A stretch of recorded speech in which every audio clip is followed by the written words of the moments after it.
Halo semuanya, nama budaya. Perkenalkan, nama saya adalah Ho Wingki. Saya adalah mahasiswa STB Apia dengan jurusan Sastra Mandarin. Nomor NIM saya adalah 232211111160. Hari ini saya akan membahas tentang korupsi.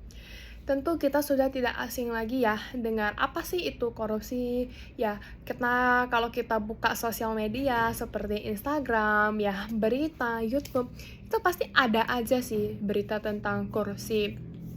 Nah, korupsi itu artinya apa? Secara yang saya simpulkan, korupsi itu artinya kita merampas hak milik orang lain atau mengambil sesuatu yang bukan milik kita tapi itu berupa uang. Contohnya itu seperti apa? Banyak guys, kita bisa tentukan banyak sekali contoh kasus korupsi terutama di dalam lembaga pemerintahan ya. Dan yang kedua itu biasanya pada orang biasa. Nah, hari ini saya akan menyebutkan salah satu peristiwa yang mungkin kita sendiri pernah loh lakukan. Bahkan kalau bisa dibilang jujur, saya juga pernah melakukannya. Nah, apa itu? Contohnya, ibu dan anak. Ibu menyuruh anaknya untuk membeli nasi ataupun makanan lah, katakanlah makanan aja lah, lebih gampang gitu kan. Nah, ibunya kasih 50.000, contoh 50.000 untuk membeli makanan. Si anak pergilah membeli makanan tersebut dengan uang 50.000. Nah, harga makanan tersebut katakanlah bahwa harganya itu cuma 20.000. Tapi ketika anaknya balik ke rumah, ya, dan anaknya mengatakan kepada ibunya bahwa harga dari makanan tersebut itu adalah 30.000. Contoh kasus seperti itu aja kita udah tahu, oh anaknya korupsi 10.000 dari uang ibunya. Nah, kita juga pasti pernah ya melakukan itu. Ya, saya pernah melakukan itu dan saya sadar bahwa itu sudah termasuk korupsi karena kita mengambil uang mama kita tanpa sepengetahuan mama kita, dan kita juga sudah berbohong. Dan itu udah melanggar Pancasila Buddhis ya guys, yaitu sila kedua dan sila keempat. Nah, kenapa sih orang-orang itu melakukan korupsi?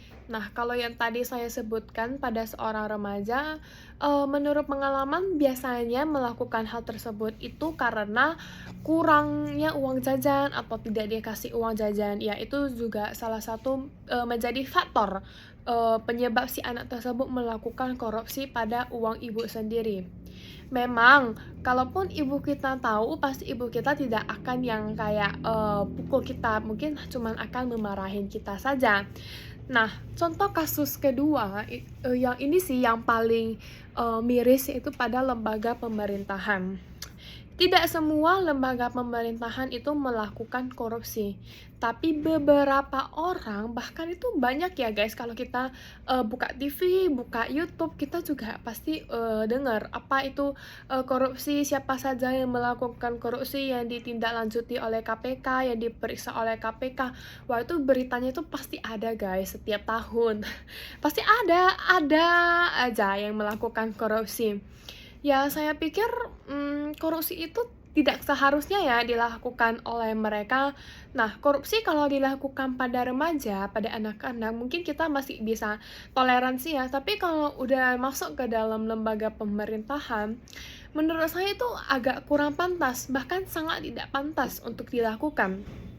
Kenapa? Salah satunya adalah karena orang-orang tersebut itu adalah kepercayaan rakyat, karena mereka kan dipilih oleh rakyat, dan negara kita itu kan menganut sistem demokratis kan. Dan yang kedua itu kan mereka itu pasti adalah orang terpelajar ataupun seorang sarjana.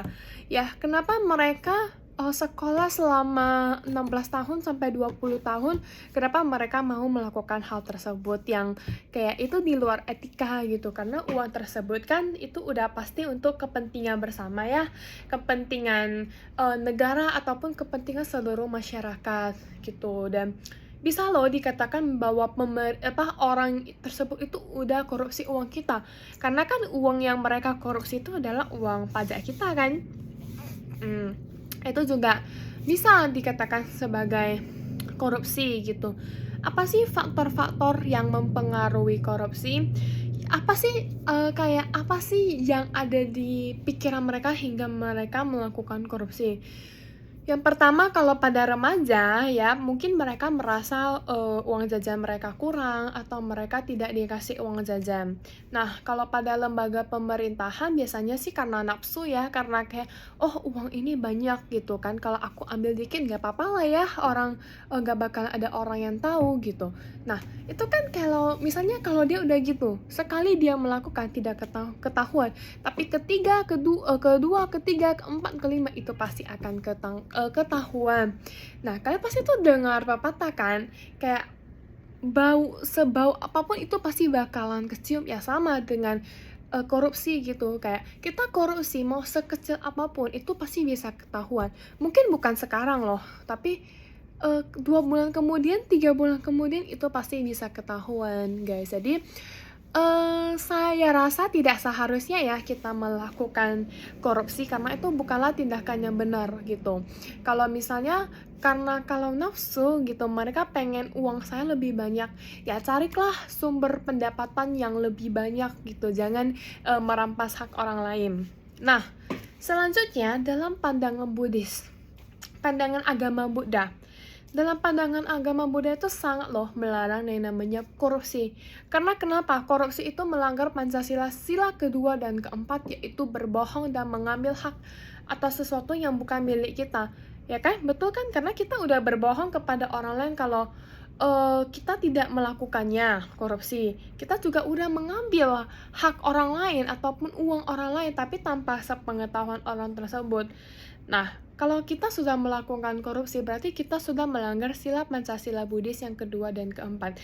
Dan itu pasti nanti bakalan ada hukum karma yang akan datang kepada kita. Mungkin bukan di kehidupan saat ini, mungkin akan di kehidupan pada masa depan, ataupun pada masa kehidupan selanjutnya itu pasti akan datang, guys, karmanya.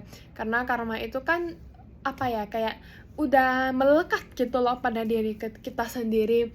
Dan kita tentu semua juga tahu ya, kalau kita ingin mencapai nibbana, tentu kita juga harus melaksanakan Pancasila. Kalau kita udah melanggar, gimana dong kita bisa mencapai nibbana gitu. Jadi saran saya sebaiknya janganlah kita melakukan korupsi. Ya, karena korupsi itu bukanlah tindakan yang benar. Saya percaya di mata hukum, di mata agama, korupsi juga itu bukanlah hal yang patut dibenarkan karena korupsi itu sangatlah merugikan diri kita sendiri dan orang lain. Ya, korupsi itu jangan pernah kita lakukan. Oke, dan kita jangan loh kayak 1.000 aja, 2.000 aja kita mau korupsi. Karena kadang ada beberapa orang ya yang kayak 1.000 aja, 2.000 doang gitu. Dia juga tetap mau korupsi. Menurut saya itu lebih parah sih gitu ya. Jadi ya teman-teman, ya berikut adalah penjelasan saya. Sekian penjelasan saya tentang korupsi. Semoga teman-teman ataupun orang-orang kalian yang mendengarkan video ini, kalian bisa pikiran kalian lebih terbuka ya tentang korupsi gitu.